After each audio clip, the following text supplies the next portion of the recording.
We're finished framing. Everything is kind of built up. All the mechanicals are in, so electrical, plumbing, the furnace, HVAC, all that is put in. So everything behind the studs is finished now, and that's the walkthrough we're doing today. And then after this, we're going to fill in the walls with insulation, siding, drywall will be the next steps there. Monday, we're going to fill in all the walls, and then actually we can turn the furnace on since it's insulated and it's in. So kids are going to be happy they don't have to dress really warm anymore.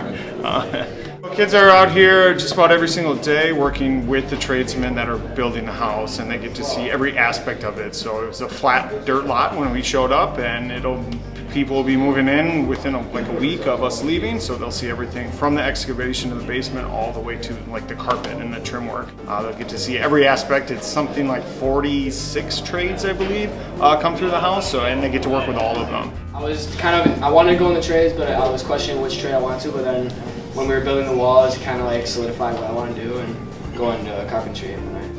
I learned a lot more went into a house than like I actually thought, because it was just like, oh, you just like put the wood together and like it becomes a house, but like there's so many more steps and like it takes so much more time and effort than I thought that it did. So it's good they get to see and work with what the trades do every single day, so they get to see what their job is like, and if something is interesting to them too, they can pursue that as a career. We are putting kids in youth apprenticeships right away as well. I have a few kids that were in this class that are now working instead of being in class, so they're getting paid to earn the same credits, which is excellent. And then even kids who will be seniors next year, that we'll be putting a lot of them into apprenticeships in whatever trade that they're interested in.